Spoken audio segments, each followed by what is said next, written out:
Hello students, कैसे हैं आप सब। आशा करती हूँ आप अच्छे होंगे और अच्छे से अपनी पढ़ाई कर रहे होंगे। मैं मोनिका रावत आपका स्वागत करती हूँ आईसीटी वर्चुअल क्लासरूम देहरादून। बच्चों, आज हम क्लास 7 का जो आपका सब्जेक्ट है साइंस, उसका chapter electric current and it's effects को कंटिन्यू करेंगे। तो बच्चों, लास्ट लेक्चर में हमने जो आपका इलेक्ट्रिसिटी क्या होती है ये हमने देखा था, इलेक्ट्रिक करंट क्या होता है ये देखा था, और फिर हमने जो आपकी इलेक्ट्रिक सर्किट होता है यानी विद्युत परिपथ होता है उसके अलग अलग कंपोनेंट्स हमने देखे थे। इसके बाद हमने जो आपके ये कंपोनेंट्स होते हैं जैसे कि आपका bulb, wire, battery, cell, switch, हमने इसके जो इसके सिंबल्स हैं वो देखे थे कि हम इसके सिंबल्स कैसे बने।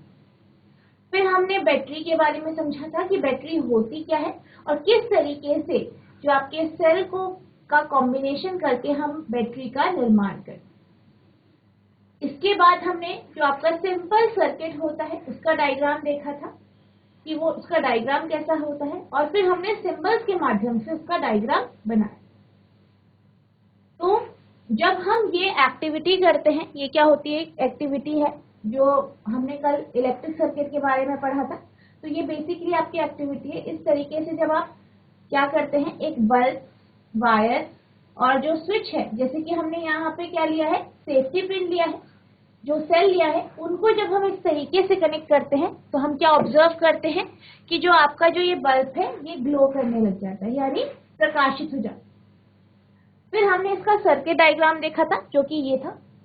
अब अगर हम क्या करें, हम जो हमारा ये स्विच है, हमने स्विच किसे लिया है, एक सेफ्टी पिन को।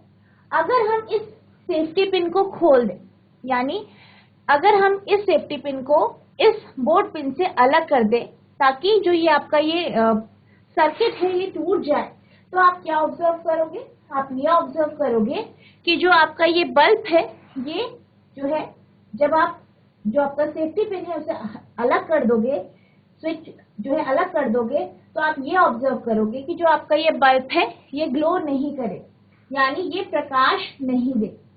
तो जब स्विच जो है वो क्या हो जाता है, स्विच आप क्या कर देते हो, ऑफ कर देते हो, यानी सर्किट जो है आपका टूट चुका है। तो तब क्या होता है, जो आपका बल्ब है वो ग्लो नहीं करता। तो इससे हमें जो है स्विच की जो हमारी हमने स्विच के बारे में पढ़ा था कि स्विच की दो हमने कंडीशन देखी थी, दो पोजीशन होती है, एक स्विच ऑन और एक स्विच ऑफ। तो ये वाली जो कंडीशन है ये आपकी किसकी है, स्विच ऑन की कंडीशन है।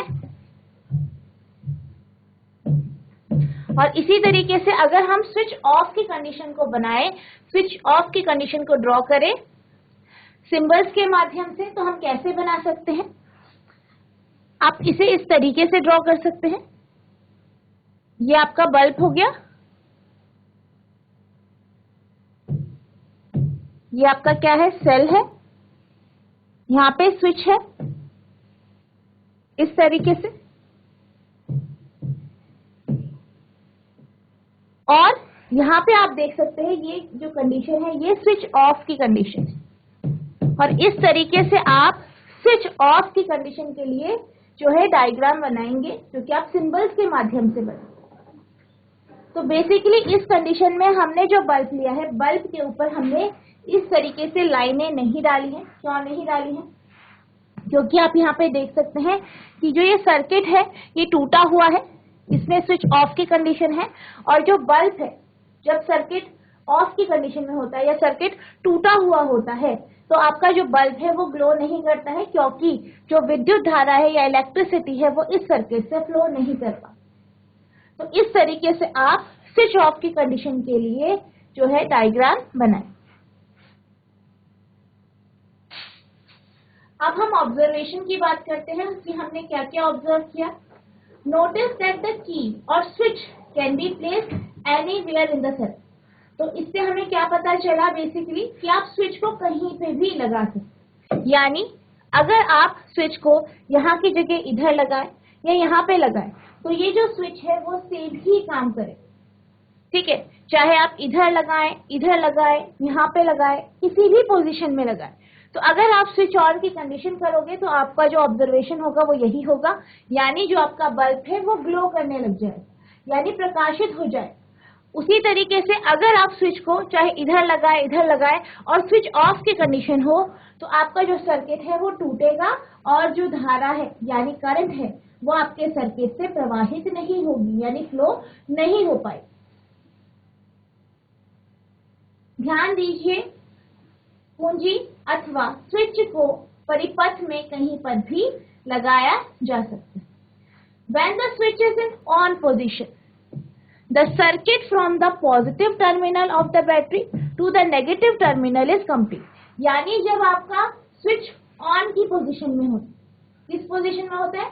ऑन की पोजीशन में या ऑन की स्थिति में होता है, तो जो सर्किट है ठीक है, वो कंप्लीट होता है, यानी जो आपका करंट है वो पॉजिटिव टर्मिनल से, बैटरी के पॉजिटिव टर्मिनल से नेगेटिव टर्मिनल तक पहुंच रहा है। The circuit is said to be closed and the current flows throughout the circuit instantly. यानी अगर ऐसी कंडीशन होती है, यानी आपका स्विच ऑन है, सर्किट कंप्लीट है, करंट आपका जो है बैटरी से फ्लो कर रहा है, आपका जो बल्ब है वो ग्लो कर रहा है, तो इस कंडीशन को हम क्या कहते हैं? इस कंडीशन को हम कहते हैं कि जो आपका सर्किट है, जो आपका परिपथ है वो क्लोज्ड है। कैसा है वो? क्लोज्ड है, यानी पूर्ण है, और इस सर्किट से करंट यानी धारा प्रवाहित हो रही है। जब स्विच ऑन की स्थिति में होता है तो बैटरी के धन टर्मिनल से बैटरी के ऋण टर्मिनल तक परिपथ पूरा होता है। परिपथ को तब बंद परिपथ कहा जाता है तथा सारे परिपथ में तुरंत विद्युत धारा प्रवाहित होने लगती है। अब हम बात करते हैं स्विच ऑफ की कंडीशन, जो हम अभी देख रहे थे, जिसमें आपका जो स्विच है वो ऑफ कंडीशन में है, यानी आपका जो सर्किट है वो टूट चुका है। When the switch is in the off position, यानी जब आपका स्विच ऑफ पोजीशन में होता है, ऑफ की स्थिति में होता है, the circuit is incomplete, तो जो आपका परिपथ होता है वो पूर्ण नहीं होता, वो अपूर्ण होता है। कैसा होता है?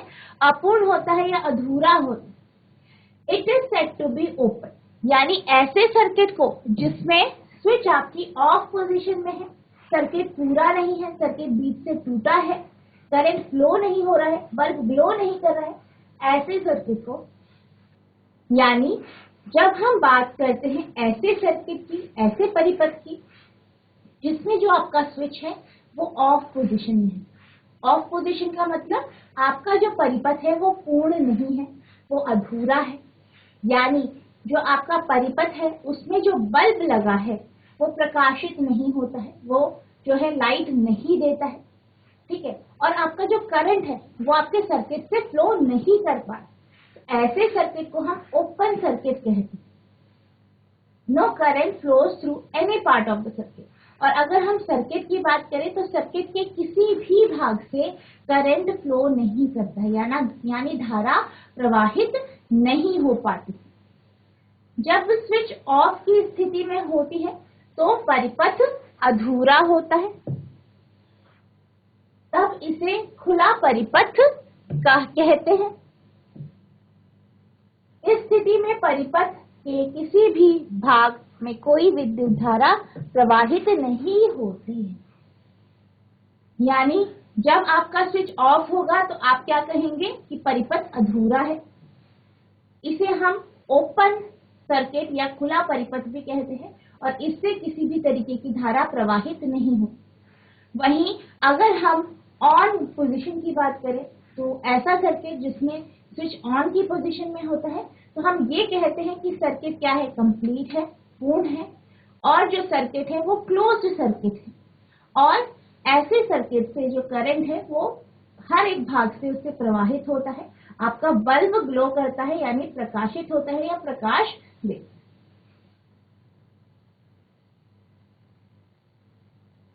तो ये जो है आप देख सकते हैं, जैसे मैंने अभी बताया, ये जो है ये आपका है, आपका स्विच जो है ऑफ की पोजीशन जिस सर्किट में होती है, इसका ये आपका डायग्राम है, ठीक है, जिसमें आप कहते हैं कि आपका जो सर्किट है वो ओपन सर्किट है, आप इस तरीके से ड्रॉ करेंगे। आप देख सकते हैं यहाँ पे बल्ब है, इसको हमने बैटरी से कनेक्ट किया है, या यहाँ पे आप एक सिंगल सेल देख सकते हैं। यहाँ पे एक स्विच है लगाया हुआ और ये स्विच आपका बल्ब से जुड़ा है। अब अगर हम बात करें स्विच की, तो स्विच कैसा है आपका, स्विच ऑफ पोजीशन में है, यानी आपका जो सर्किट है ये कैसा है, ओपन सर्किट है, और आपका जो यहाँ पे बल्ब है ये ग्लो भी नहीं कर रहा है।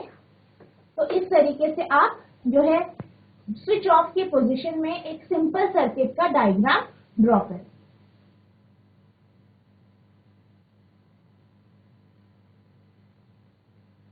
अब बेसिकली जैसे कि हम बात कर रहे थे, जब भी अगर हम किसी बल्ब की बात करते हैं, कई बार क्या होता है, यहाँ पे तो हमने क्या देखा कि जो आपका सर्किट है उसमें जो स्विच है वो ऑफ पोजीशन में है, लेकिन कई बार ऐसा होता है कि आपका जो सर्किट है वो पूरा होता है, लेकिन तब भी आपका जो बल्ब है वो ग्लो नहीं करता है, यानी वो प्रकाश नहीं देता। तो बेसिकली ऐसा क्यों होता है, क्योंकि आपने क्या किया है, अपने जो सर्किट है, सर्किट में आपने एक बल्ब लगाया है, और इस बल्ब के ग्लो होने से, यानी इस बल्ब के प्रकाशित होने से हमें ये पता चलता है कि आपका जो सर्किट है उससे करंट फ्लो कर रहा है। लेकिन कई बार क्या होता है, आपका जो है स्विच ऑन की पोजीशन में है, सर्किट पूरा है, लेकिन तभी भी आपका जो बल्ब है वो ग्लो नहीं कर पाता। तो रीजन इसका क्या होता है, आपका जो बल्ब होता है, ये आपका क्या है, बल्ब है, इस पे एक फिलामेंट लगा होता है। क्या लगा होता है, फिलामेंट लगा होता है, इस तरीके से ये फिलामेंट है। और जैसे कि पिछले लेक्चर में हमने बात की थी, जो आपका बल्ब का फिलामेंट होता है वो टंगस्टन का बना होता है, और इसकी एक प्रॉपर्टी होती है कि जब भी हम इससे करंट को पास करते हैं तो ये कैसा होता है, ये रेड हो जाता है और ग्लो करने लग जाता है। इस कारण हम इसे, जो आपका बल्ब होता है उसमें फिलामेंट के तौर पे यूज करते हैं। अब कई बार क्या होता है कि जो आपका ये फिलामेंट होता है बल्ब का, ये टूट जाता है। क्या होता है, फिलामेंट टूट जाता है। जैसे कि सपोज यहाँ पे आपका फिलामेंट टूट गया, ये इस तरीके से आपका फिलामेंट टूट चुका है, ये आपका फिलामेंट टूट गया। अब क्या होता है, बेसिकली जब हम इससे बैटरी और स्विच कनेक्ट करते हैं, और जो आपका स्विच है वो हमारा ऑन पोजीशन में, यहाँ पे हमारा स्विच जो है वो हमारी ऑन पोजीशन में है, तो क्या होता है, आपका जो बैटरी है, बैटरी से आप जानते हैं बैटरी में क्या होता है, जो करंट होता है, इलेक्ट्रिसिटी होती है, वो केमिकल फॉर्म में स्टोर हो। अब जब पूरा जो है ये पथ हमने पूरा कर लिया है, तो क्या होता है, आपके जो बैटरी है इससे करंट फ्लो करते हैं। अब ये करंट फ्लो हुआ, अब ये जब इस जो आपका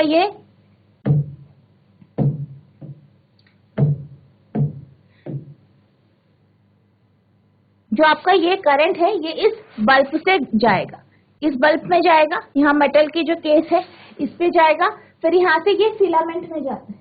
अब ये जब फिलामेंट में जाएगा, तो जब ये यहाँ पे पहुंचेगा तो ये देखा जाएगा कि जो आपका फिलामेंट है वो टूट चुका है। क्या हो चुका है, आपका फिलामेंट टूट चुका है, कुछ इस तरीके से आपका फिलामेंट टूट चुका है। अब क्योंकि फिलामेंट टूट चुका है, तो जो करंट है वो यहीं तक पास होगा, इसके आगे नहीं जा पाएगा, क्योंकि आपका फिलामेंट टूट चुका है। और यही कारण है कि फिर यहाँ से आपका करंट फ्लो नहीं होगा। तो बेसिकली हुआ क्या है, कई बार आपका बल्ब ग्लो इसलिए नहीं करता है क्योंकि उसका फिलामेंट टूट जाता है, जिस कारण पूरे सर्किट से करंट पास नहीं हो पाता, और जो आपका बल्ब है वो ग्लो नहीं होता है, प्रकाशित नहीं होता है, इवन इफ, जबकि आपने जो स्विच है वो आपका कौन सी पोजीशन में, ऑन पोजीशन। तो यही कारण है कि कई बार आपका बल्ब नहीं जलता है, क्योंकि आपका जो बल्ब का फिलामेंट होता है वो टूटा होता है, जिस कारण सर्किट जो है वो पूरा नहीं होगा। In the bulb there is a thin wire called the filament. आपका जो बल्ब होता है उसमें एक पतली वायर होती है जिसे हम फिलामेंट कहते हैं, जो कि आपका ये वाला पार्ट है, ये आपका क्या है, फिलामेंट है। which glows when an electric current passes through, और ये तब ग्लो करता है, तब ये प्रकाश देता है जब इससे करंट फ्लो करता है। when the bulb it get fused, its filament is broken. और जब आपका बल्ब फ्यूज होता है तो बेसिकली कैसे होता है बल्ब फ्यूज? क्योंकि आपका जो फिलामेंट है वो क्या हो चुका है, टूट चुका है।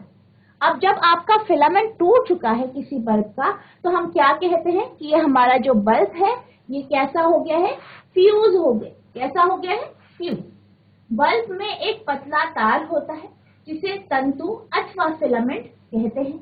यह तभी दीप्त होता है जब इससे विद्युत धारा प्रवाहित होती है। यदि बल्ब का तंतु टूट जाता है तो वह फ्यूज हो जाता है।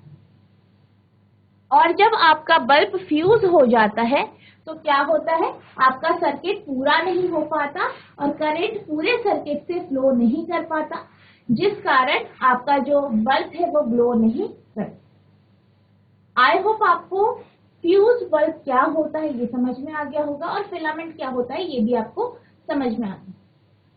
अब हम बात करते हैं कुछ जो है हमें जो सावधानियां बरतनी चाहिए जब भी हम कोई भी, आप जैसे सर्किट है, हमने सर्किट बनाया, इस तरीके से आप कोई सर्किट बनाते हैं या कुछ भी एक्टिविटी करते हैं, कुछ भी छोटी छोटी एक्टिविटीज करते हैं, तो आपको क्या करना चाहिए, आपको कभी भी जो आपका जलता हुआ बल्ब है उसे हाथ से नहीं पकड़ना चाहिए। क्योंकि जो जलता हुआ बल्ब होता है या प्रकाशित बल्ब जो होता है, दीप्त बल्ब जो होता है, वो क्योंकि वो क्या हो रहा है, दीप्त हो रहा है, इस कारण वो बहुत ज्यादा गर्म हो जाता है।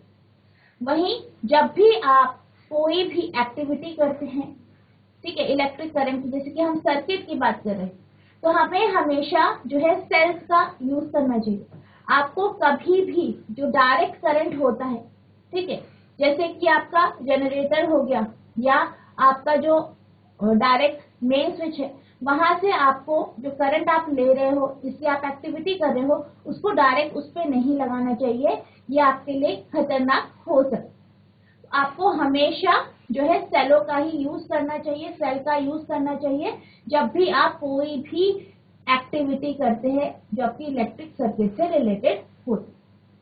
विद्युत मेंस से संयोजित दीप्त विद्युत बल्ब को कभी न छुएं, यह अत्यधिक तप्त हो सकता है तथा आपका हाथ जल सकता है।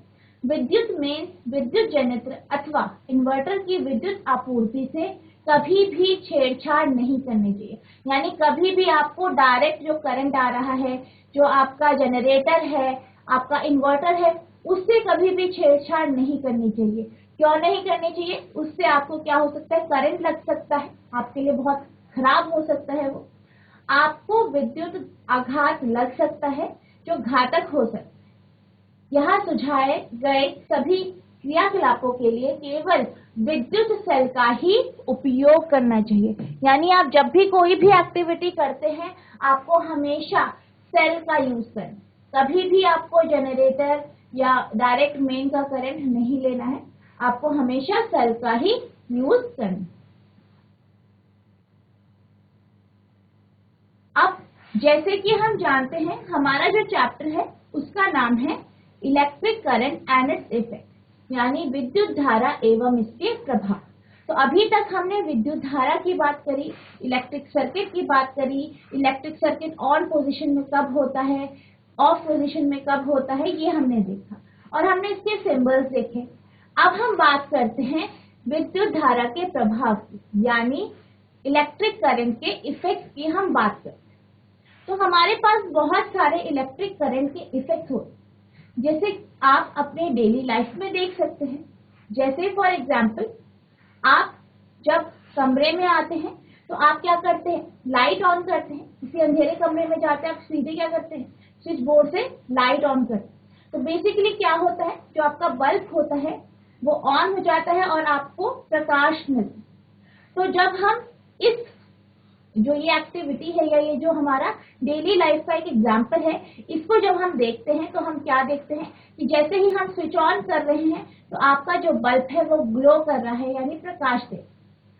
तो यहाँ पे क्या देखा हमने कि आपकी जो विद्युत धारा है यानी इलेक्ट्रिक करंट है वो कौन सा इफेक्ट दे रही है, लाइटनिंग इफेक्ट। यानी आपको लाइट, क्योंकि वो लाइट हो रहा है, आपको प्रकाश मिल रहा है, इसलिए आपको यहाँ पे लाइट इफेक्ट या लाइटनिंग इफेक्ट आपको दिख रही है electric.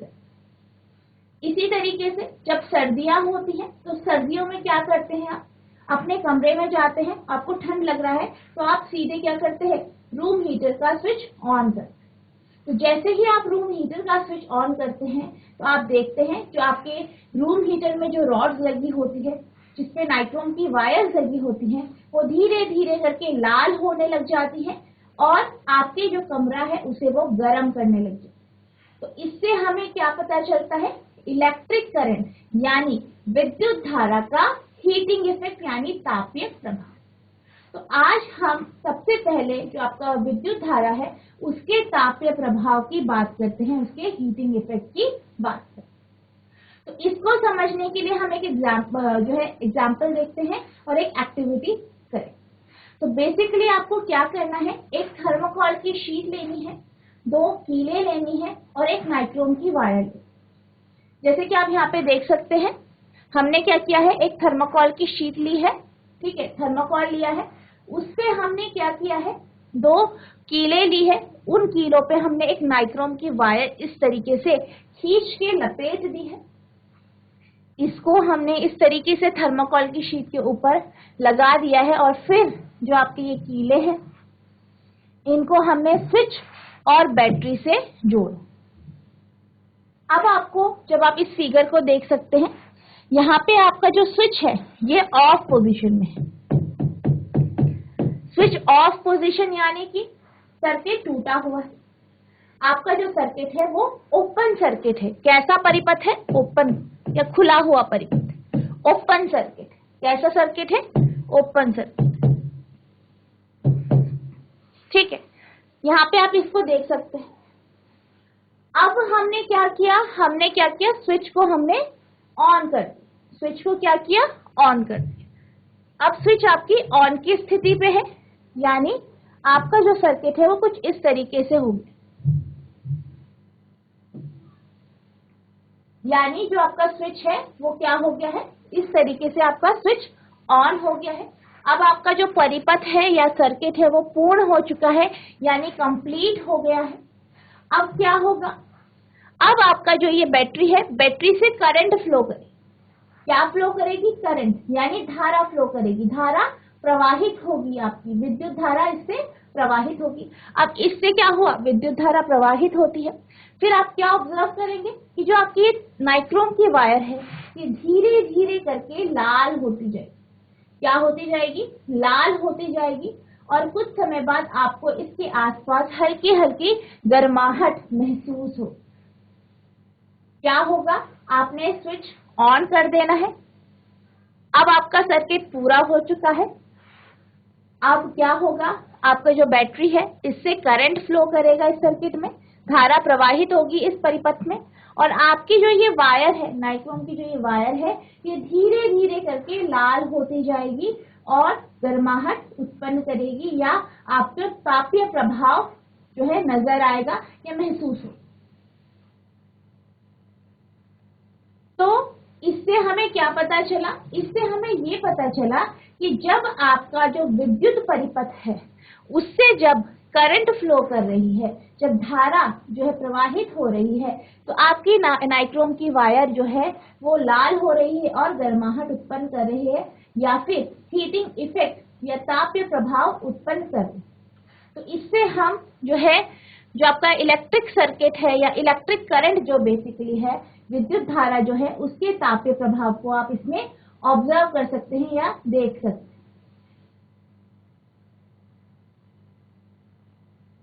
The wire gets hot when an electric current passes through it. This is the heating effect of electric current. यानी जब भी क्या होता है, आपकी जो वायर है, तार है, जैसे कि नाइट्रोम की वायर होती है, इससे जब करंट यानी जो आपकी विद्युत धारा है वो प्रवाहित होती है, उसे पास किया जाता है, तो क्या होता है, हम बिजली का या आपकी जो विद्युत धारा है उसका तापीय प्रभाव यानी हीटिंग इफेक्ट ऑब्जर्व करते हैं। जब किसी तार से कोई विद्युत धारा प्रवाहित होती है तो वह तप्त हो जाता है, जिसे विद्युत धारा का तापीय प्रभाव कहा जाता है। तो जो आपकी ये एलिमेंट होता है, यानी जो ये वायर है इसको हम क्या कहते हैं, एलिमेंट कहते हैं। और इस एलिमेंट का यूज हम जो आपके रूम हीटर होते हैं, इलेक्ट्रिक हीटर होते हैं, इनमें हम इसका उपयोग करते हैं। बेसिकली हम क्या करते हैं, जो आपकी वायर होती है जैसे कि नाइक्रोम की वायर है, इसे हम कॉइल के फॉर्म में उसको किसी चीज में लपेट के हम इसका उपयोग करते हैं। जैसे कि आपको यहाँ पे दिखाई दे रहा होगा, ये आपका क्या है, जो आपका ये है ये इलेक्ट्रिक हीटर है और ये आपका है रूम हीटर। तो बेसिकली यहाँ पे आपको एलिमेंट दिखाई दे रहा होगा, जो इसका अंदर का हिस्सा होता है। यहाँ पे ये अंदर आपको इधर से यहाँ पे दिखाई दे रहा होगा, यहाँ पे एलिमेंट लगाते हैं हम, ठीक है, जो कि कॉइल की फॉर्म में होता है, ठीक है, जो लपेटा हुआ होता है, होता है, कुंडली की फॉर्म में होता है। तो इसको हम इस पे लगाते हैं, इसको हम एलिमेंट कहते हैं। और यहाँ पे भी आप देख सकते हैं ये रूम हीटर है, इसमें आपको यहाँ पे रेड जो है लाइन की फॉर्म में दिखाई दे रहा है। तो यहाँ पे भी आपका एलिमेंट एक रॉड पे लपेट के इस तरीके से लगाया जाता है। और बेसिकली जब करंट इस एलिमेंट से पास होता है तो ये क्या हो जाता है, लाल रंग का हो जाता है। और ये हीट यानी जो आपकी तापीय ऊर्जा है, ये हीट एनर्जी है, उसे ये उत्पन्न कर। और आप इसको जो है बेसिकली अगर हम बात करें, आपके जो हीटर होते हैं इनमें ये जो आपका एलिमेंट होता है ये नाइक्रोम का बनाया जाता है। You might have seen an electric room heater and an electric heater used for cooking. All these contain a coil of wire. This coil of wire is called an element. यानी आपने कई बार room heater या आपके जो electric heater होते हैं जिनका आप उपयोग खाना बनाने के लिए करते हो, कमरे गर्म करने के लिए करते हो, तो इसमें आपने जो है तार की कुंडली या कॉइल ऑफ वायर देखी होगी, तो इसको हम एलिमेंट कहते हैं। आपने कमरे को गर्म करने अथवा खाना पकाने में उपयोग होने वाले विद्युत तापक देखे होंगे। इन सभी में तारों की एक कुंडली होती है। तार की इस कुंडली को विद्युत तापन अवयव अथवा केवल अवयव या एलिमेंट कहते हैं। तो आपका जो है एलिमेंट जो होता है वो आपके सारे के सारे जितने भी आपके हीटिंग इक्विपमेंट्स होते हैं, यानी ऐसे यंत्र जिससे आप किसी चीज को गर्म करते हैं, जैसे आपका गीजर हो गया, वाटर गीजर हो गया, आपकी जो है रॉड होगी, इलेक्ट्रिक रॉड हो गई, आपकी जो प्रेस होती है, आयरन जिसे हम कहते हैं, जो आपका ड्रायर होता है। तो इन सब में क्या होता है, एलिमेंट लगा हो, क्या लगा होता है, एलिमेंट लगा होता है। और ये एलिमेंट जब इससे इन इक्विपमेंट से जो है करंट को पास कराया जाता है तो ये एलिमेंट धीरे धीरे करके गर्म होता है, जिससे हमें हीटिंग इफेक्ट या तापीय प्रभाव दिखाई दे। जैसे कि अगर हम बात करें गीजर की, वाटर गीजर की, तो इसके जो है जो उसका दीवार होती है, वॉल्स होती है, उस पे आपके जो है एलिमेंट लगा होता है और वो क्या करता है, इसमें जो पानी भरता है उसको गर्म करता है। इसी तरीके से अगर हम रॉड की बात करें तो रॉड में भी इस हिस्से में जो ये आपकी रॉड है इसके अंदर क्या होता है, आपकी एलिमेंट होता है। जो जब हम इस जो आपका ये रॉड है, पानी गर्म करने की जो रॉड है, इसको जब हम जो है आपके स्विच बोर्ड में लगाते हैं और स्विच ऑन करते हैं, तो इससे जब करंट पास होता है तो आपकी जो ये रॉड है ये धीरे धीरे करके गर्म होती है और पानी को गर्म करती है। इसी तरीके से अगर हम जो आपकी प्रेस होती है या इस्त्री की बात करते हैं, जब इस्त्री होती है, प्रेस होती है या आयरन जो होती है, उसका जो निचला हिस्सा होता है उसमें भी एलिमेंट लगा होता है।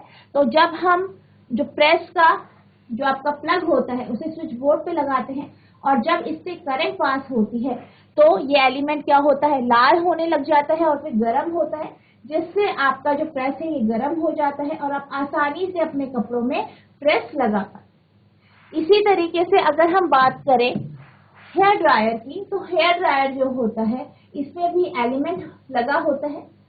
तो ये एलिमेंट क्या करता है, आपका जो गर्म हवा है वो इसके पीछे जो पंखा लगा होता है वो गर्म हवा फेंकता है और वो एलिमेंट से पास होके गर्म हवा बाहर फेंक पाता है, जिससे आपके बाल जो है सूख पाते।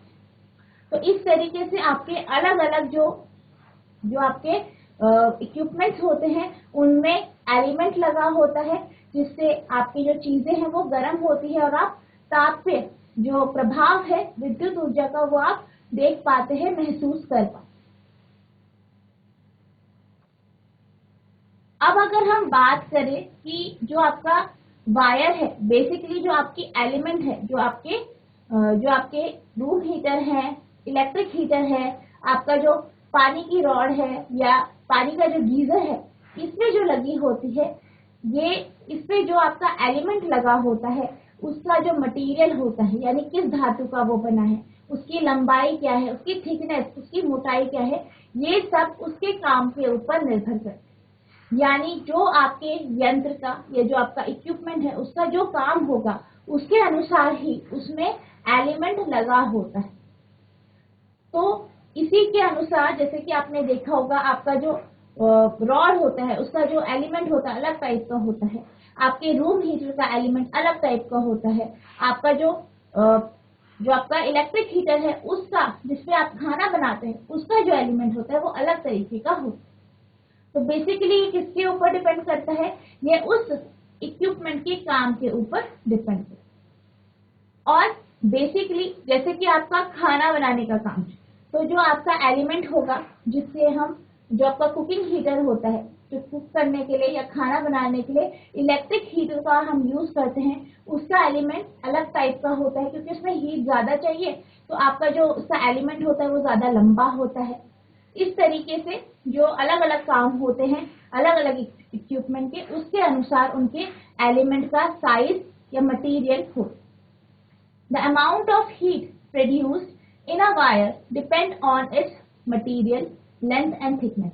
अगर हम बात करें कि कोई भी जो इक्विपमेंट है उससे हीट कितनी उत्पन्न होगी, उससे जो ऊष्मा है वो कितनी उत्पन्न होगी, तो वो उसके जो उसमें एलिमेंट लगाए गए, जो एलिमेंट लगाया गया यानी जो वायर लगाई गई है उसके मटेरियल के ऊपर डिपेंड करता है, वो किस धातु का बना है।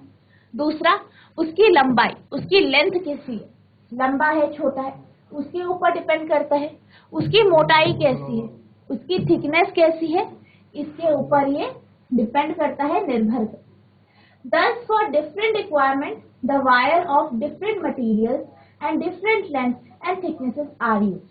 तो हमारी जरूरतों के अनुसार, हमारी जो आवश्यकता है उनके अनुसार, जो आपके अलग अलग इक्विपमेंट्स होते हैं उनकी रिक्वायरमेंट के अनुसार, उनकी आवश्यकता के अनुसार उसमें अलग अलग तरीके के वायर यानी तार लगाए जाते हैं, एलिमेंट्स लगाए जाते हैं जो कि अलग अलग धातु के बने होते हैं, जिनकी लंबाई अलग अलग होती है और मोटाई भी अलग होती है।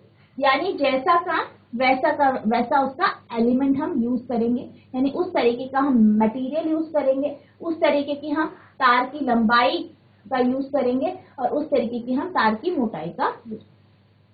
किसी तार में उत्पन्न ऊष्मा का परिमाण उस तार के पदार्थ जिस धातु का वो बना है लंबाई तथा मोटाई पर निर्भर करता है। अतः विभिन्न आवश्यकताओं के लिए विभिन्न पदार्थ तथा विभिन्न लंबाई एवं मोटाई के तार उपयोग किए जाते हैं।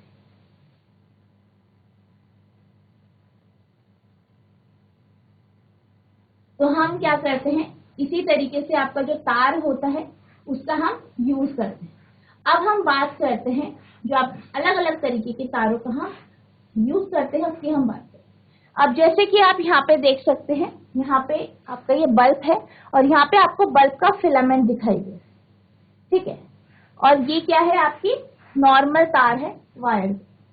अब आप ये जानते हैं कि जो हम तारों का जिसका हम यूज करते हैं घरों में, जो आपकी फिटिंग करने में यूज होता है, जो इलेक्ट्रिक की फिटिंग, ठीक है, बिजली की जो आपकी फिटिंग होती है उसमें यूज होता है।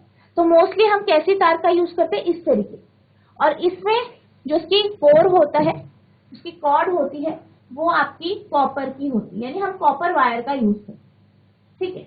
वहीं अगर हम बात करें बल्ब की, तो बल्ब का जो फिलामेंट होता है उसको बनाने में हम टंगस्टन का यूज करते हैं। तो बेसिकली ऐसा क्यों होता है, क्योंकि जो अलग अलग पदार्थ होते हैं, अलग अलग जो आपके मेटल है, उनकी अलग अलग क्वालिटी है, अलग अलग विशेषता है। किसी का रेजिस्टेंस ज्यादा होता है, किसी का रेजिस्टेंस कम होता है, तो उसी के अनुसार, यानी उसकी रेजिस्टेंस, उसकी क्वालिटी और वो कितना महंगा है, इसके अनुसार हम उसका उपयोग करते हैं। यानी अगर हम बात करें कॉपर की, तो कॉपर से जो कॉपर होता है वो बहुत ही अच्छा कंडक्टर होता है इलेक्ट्रिसिटी का, और वो ज्यादा महंगा भी नहीं होता। यही कारण है कि जब हम तारों की बात करते हैं, जो आपके वायर्स घरों में लगाई जाती है, वो कॉपर की बनी हो। इसी तरीके से टंगस्टन जो होता है उसकी अपनी क्वालिटी है। जब उससे जब उससे करंट पास हो, जब उससे हम करंट को पास करते हैं, तो वो क्या हो जाता है, वो इजीली वो ग्लो करने लग जाता है। तो यही कारण है कि हम बल्बों में उसका जो फिलामेंट होता है, बल्ब का जो फिलामेंट होता है, उसमें हम टंगस्टन का यूज करते हैं या टंगस्टन का उपयोग। अब हम बात करते हैं शॉर्ट सर्किट। तो अभी तक तो हमने क्या देखा, हम हीटिंग इफेक्ट देख रहे थे, और हमने ये देखा कि किस तरीके से अलग अलग जो आपके इक्विपमेंट्स होते हैं, उनकी जरूरतों के अनुसार, उनकी आवश्यकताओं के अनुसार उसमें वायर्स लगाए जाते हैं, एलिमेंट्स लगाए जाते हैं, और उनका मटेरियल, साइज, लेंथ वो आपका उसके काम के ऊपर डिपेंड करता है। यानी उसको क्या गर्म करना है, जैसे पानी गर्म करना है या खाना गर्म करना है, तो उसके अनुसार उसमें हम जो आपका एलिमेंट होता है वो लगा। अब हम बात करते हैं शॉर्ट सर्किट की।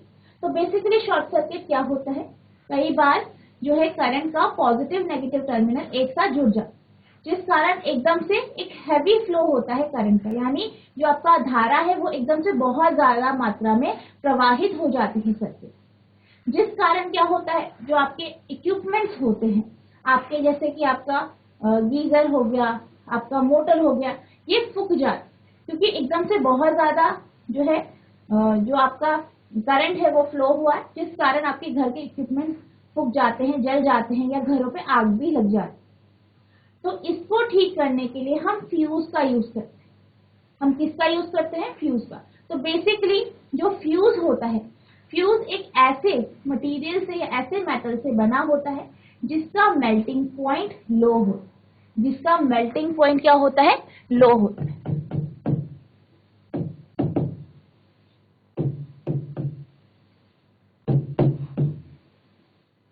जिसका मेल्टिंग पॉइंट लो होता है। अब मेल्टिंग पॉइंट लो का मतलब क्या होता है,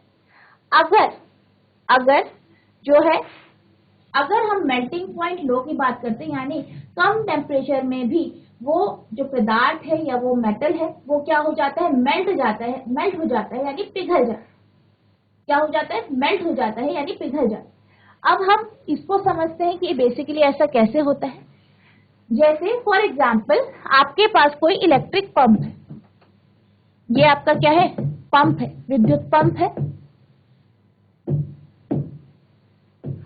और क्या हुआ, बेसिकली आपने क्या किया, एक फ्यूज इससे पहले यहाँ पे फ्यूज लगा दी। अब क्या हुआ, शॉर्ट सर्किट हुआ, एकदम से बहुत ज्यादा करंट, यानी बहुत ज्यादा जो धारा है वो इस सर्किट से प्रवाहित हुई। अब आप ये जानते हैं कि जो आपका करंट होता है वो हीटिंग इफेक्ट भी उत्पन्न करता है, यानी तापीय प्रभाव भी आपको विद्युत धारा के कारण देखने को मिलता है। अब जब एकदम से बहुत ज्यादा करंट इस वायर से फ्लो होगी, इस वायर से जाएगी, तो क्या होगा, यहाँ से ये फ्लो करा इसने, अब यहाँ पे ये फ्यूज पे पहुंचा। अब फ्यूज का मेल्टिंग पॉइंट क्या है, लो, यानी ये कम टेम्परेचर में भी पिघल जाए। तो जैसे ही यहाँ पे बहुत ज्यादा करंट गया, अब इसका क्या हुआ, टेम्परेचर बढ़ने लगा। अब इसका क्योंकि मेल्टिंग पॉइंट लो था, किससे, आपकी जो ये तार है, आपने जो तारे लगाए हैं, जो ये वायर्स है, इनसे इसका मेल्टिंग पॉइंट कम था, तो ये एकदम से पिघल गया। तो क्या हुआ, आपका जो सर्किट है वो टूट गया। आपका सर्किट क्या हो गया, टूट गया। और इससे आपका सर्किट क्या हुआ, टूट गया। क्यों टूटा, क्योंकि आपका जो फ्यूज है वो मेल्ट हो गया, वो पिघल गया, जिस कारण आपका जो ये सर्किट है, परिपथ है, ये टूट गया, ब्रेक हो गया। जिस कारण क्या हुआ, आपका जो वो करंट था जो बहुत ज्यादा था, वो आगे नहीं पहुंच पाया, जिससे आपका जो ये पंप है वो फूका नहीं या वो जल नहीं गया। अगर हम फ्यूज नहीं लगाते, अगर हम यहाँ पे फ्यूज नहीं लगाते,